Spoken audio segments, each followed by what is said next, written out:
बिहार की धरती पर महात्मा बुद्ध ने तपस्या करके ज्ञान पाया।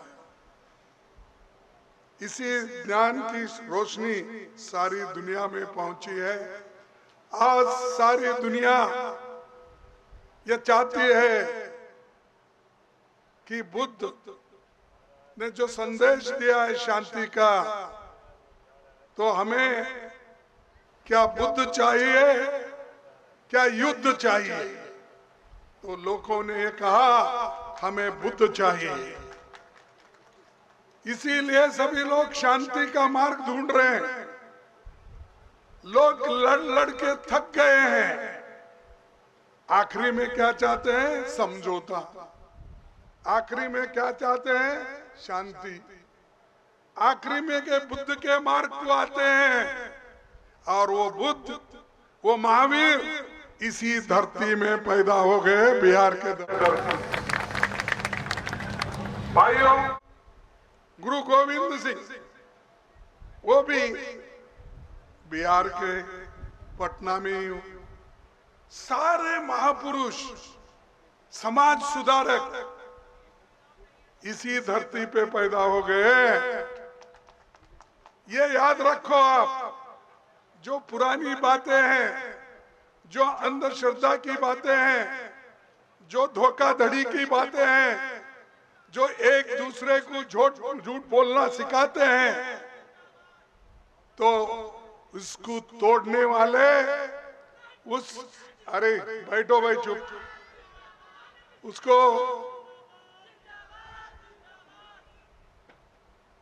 इसको तोड़ने के लिए ही इस धरती में समाज सुधारक और नए धर्म की स्थापना करने वाले महात्मा बुद्ध, महावीर, गुरु नानक, ये सब यहाँ के हैं। उसके बाद में समाज सुधारक यहाँ पर बहुत से नेता लोग भी आजादी के बाद, आजादी के पहले भी पैदा हुए। यह ऐसी भूमि है, इनको सिखाने की कोई जरूरत नहीं है। लेकिन मोदी जी भी आके यहाँ अपना भाषण देते हैं। वो समझते हैं कि बिहार वालों को ज्ञान की कमी है। अरे भाई, अपना ज्ञान जाकर तुम गुजरात में सिखाओ, बिहार में मत सिखाओ। बिहार के लोग समझे हुए हैं, अच्छी बात को समझते हैं, उसूलों को समझते हैं, और उन उसूलों पे चलने के लिए यहाँ के लिए लोग तैयार है। और दुनिया के लोग बिहार आते हैं, जापान से आते हैं, थाईलैंड से आते हैं, और कहीं कहीं से आते हैं। गुरु नानक की जगह बाहर से लोग यहाँ देखने के लिए आते हैं। तो गुरु गोविंद सिंह, तो सभी लोग यहाँ आते हैं। तो ऐसी गुरुओं की धरती है। तो इसमें बीजेपी के लोग आकर हमको पाठ पढ़ाने के लिए आते हैं। महात्मा गांधी जी अपना जो चंपारण, जो उनका यात्रा था, वो देश को आजादी दिलाने के लिए वो यात्रा था, वो भी यहीं से निकला। यानी हर चीज जो देश के भलाई के लिए होती है या हो रही है, वो बिहार से शुरू होता है। तो इसको हम बचा के रखना चाहिए। और हम जो कह रहे हैं, जय बापू, जय भीम, जय संविधान, ये जो महान धरती पर आना मेरे लिए तो सौभाग्य की बात है। लेकिन मैं ये समझूंगा कि मैं यहाँ आकर जो लोग बिहार में पैदा हुए और देश विदेश में उनके तत्वों का, विचारों का फैलाव हुआ, उन लोगों को मैं नमन करता हूँ। राजपुर की जिंदाबाद। इन्हें देखकर यहाँ पर महान लोग जो हो गए हैं। अरे सुनो भाई, जिंदाबाद के नारे पहले बाद में लगाओ, पहले सुनो क्या बात है, हम क्यों पिछड़े हुए हैं, क्यों हम लोग हमको कैसा रगड़ रहे हैं, उसका पहला अध्ययन करो, उसके बाद जिंदाबाद क्या बोलना है बोलते जाओ। जिंदाबाद जब आपकी विचारों का अगर जिंदाबाद होता है तभी जिंदाबाद बोलो। जब आपका विचारों का ही अगर हमारे विचारों को ही कोई कुचल रहा है, कोई हमको बदनाम करने की कोशिश कर रहा है, उस वक्त हमको अपने विचार को फैलाने के लिए आगे बढ़ना चाहिए। भाइयों, प्रधानमंत्री और नीतीश कुमार की जोड़ी सिर्फ कुर्सी के लिए है, ये बिहार के अच्छाई के लिए नहीं किए वो। अब नीतीश कुमार तो एक दिन यहाँ वो दिन उधर, और क्या वो देश के लिए गए क्या? अपने लोगों के हित में गए? एक बार हमारे गोद में आते हैं, यहाँ का होने के बाद कुछ अंदाजा लगा कि इस बार बीजेपी आने वाली है, तो फिर इधर से उठ के यहाँ से एकदम उधर जाते हैं। तो ये देश के अच्छाई के लिए एक नहीं होते, देश को बर्बाद करने के लिए, अछूतों को बर्बाद करने के लिए, बैकवर्ड लोगों को बर्बाद करने के लिए और किसानों को बर्बाद करने के लिए बार बार टूटते हैं, फिर जुड़े जाते हैं। यह आप ध्यान में रखो। कोई किसी एक चीफ मिनिस्टर बनने से देश का उद्धार नहीं होता। देश के उद्धार उस वक्त ही होगा हम सब मिलके अगर देश के लिए काम करेंगे, गरीबों के लिए काम करेंगे, तभी हम आगे बढ़ सकते हैं और देश भी आगे बढ़ सकता है। भाइयों, ये बजट सत्र में परसों हुआ, इसमें क्या हुआ? इसमें सिर्फ मोदी जी ने एक बिल ला के अपने लोगों को कहकर जबरदस्ती से ये वक्फ बिल बना लिया।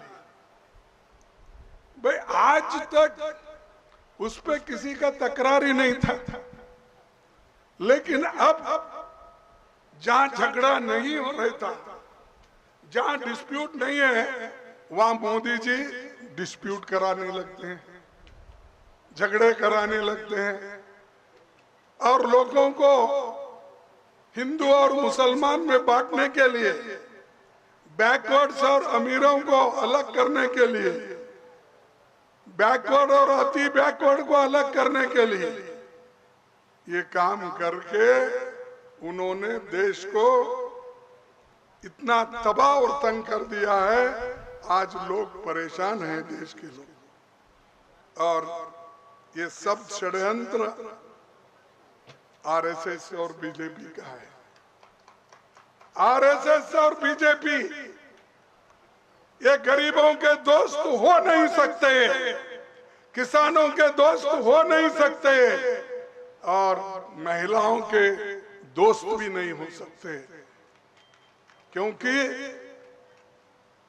मनुस्मृति में क्या लिखा है?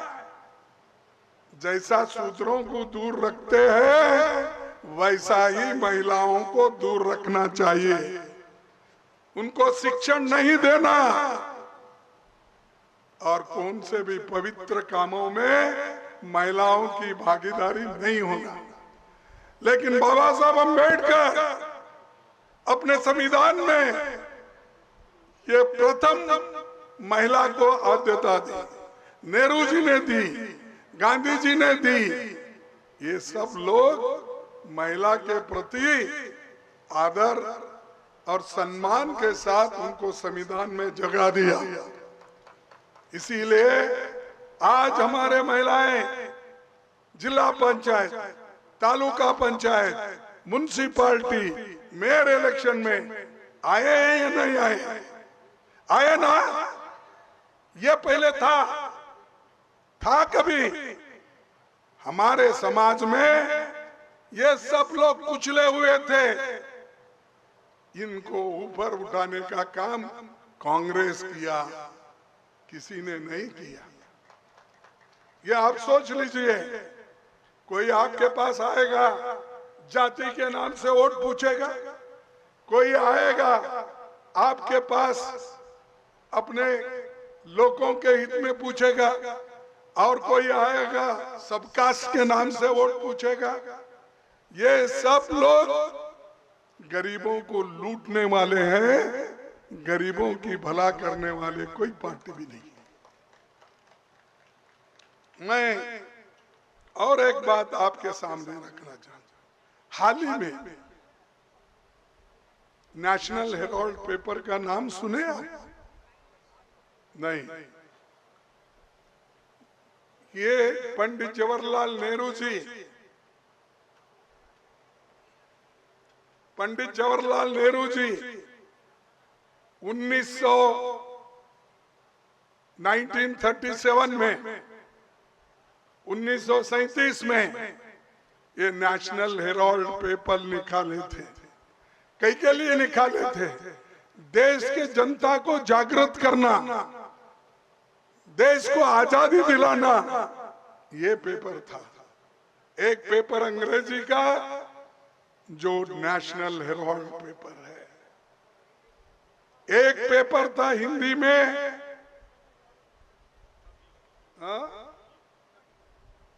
नवयुग नहीं, नवजीवन, और तीसरा था पटना से निकलने वाला कौमी आवाज। ये तीन पेपर जवाहरलाल नेहरू जी ने निकाला जनता की आवाज ब्रिटिश तक पहुंचाने के लिए, ब्रिटिश गवर्नमेंट को बताने के लिए और लोगों को जागृत करने के लिए। अरे उस पेपर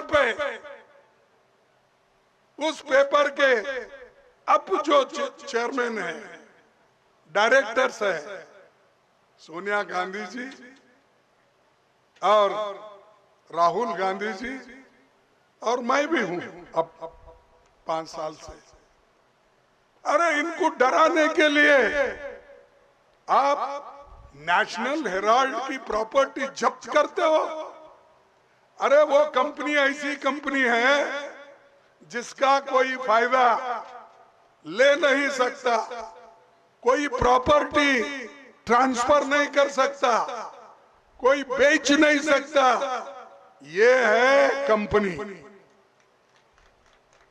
क्या उनका सोनिया गांधी को आने वाला है प्रॉपर्टी? क्या प्रियंका गांधी जी को आएगा वो प्रॉपर्टी? क्या राहुल गांधी जी को वो प्रॉपर्टी आएगा? नहीं। वो प्रॉपर्टी, वो कंपनी कभी बेच नहीं सकती। वो नेशनल हेराल्ड और कौमी आवाज और हिंदी का जो अपना नवजीवन, इसका ही रहेगा। लेकिन आप क्यों कर रहे भैया काम? कानून आपको मालूम है, इसका पैसा कोई हड़प नहीं सकता, इसका पैसा कोई लेकर नहीं जा सकता। ये तो उस एक्ट में है और उस कानून में है, ऐसी कंपनी है।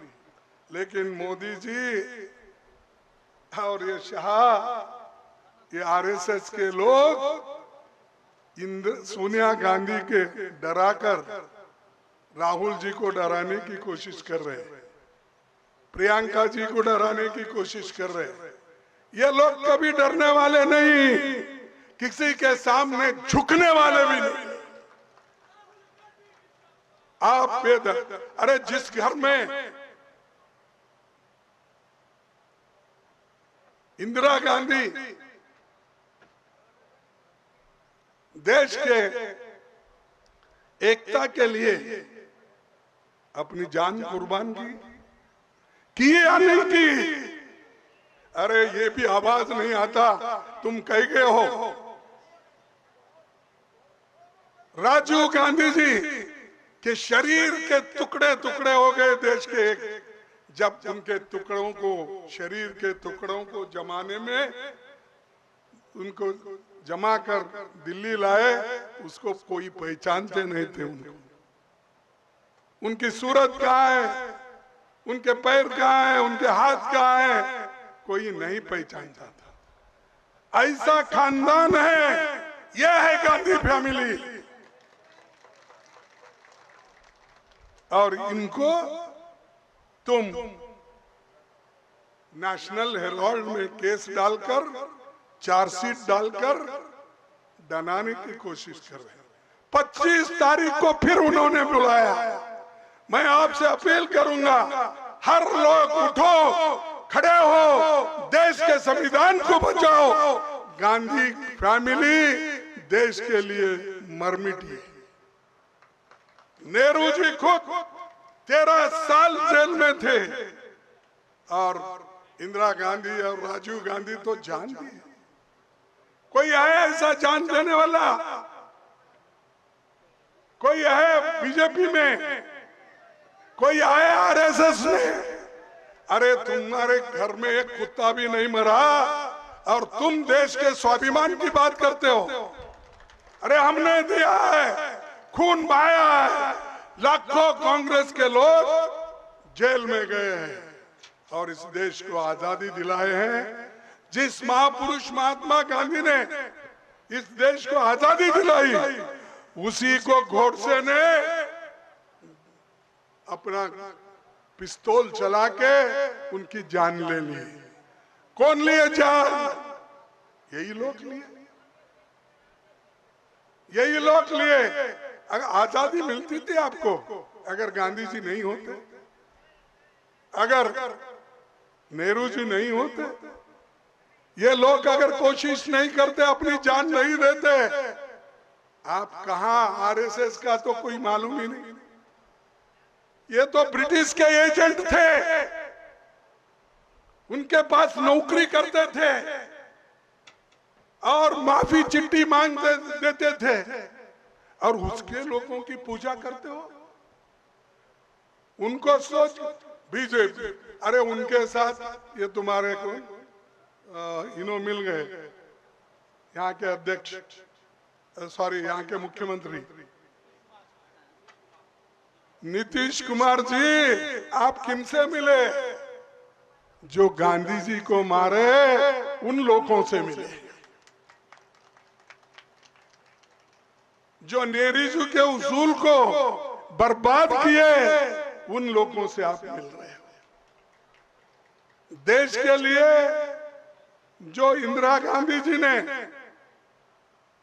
अपना जान न्यौछावर किया, उन लोगों, वो जो उनके खिलाफ जो लोग मारने, उनके साथ आप गए। गांधी जी, राजीव गांधी जी, जो इस देश में एकता रहने के लिए अपनी पूरी कोशिश की, उनको मार रहे हैं। ऐसे लोगों के साथ तुम हो, तो इनको सबक सिखाना जरूरी है या नहीं? आप इसीलिए जनता को उठाओ, जनता को बोलिए, नौजवान साथियों को बोलिए कि आपके साथ कदम पे कदम मिलके चलकर इस देश में हम फिर से कांग्रेस की सरकार और गठबंधन की सरकार को मजबूत करके फिर एक बार हम सत्ता में आएंगे। हम सत्ता के लालची नहीं हैं।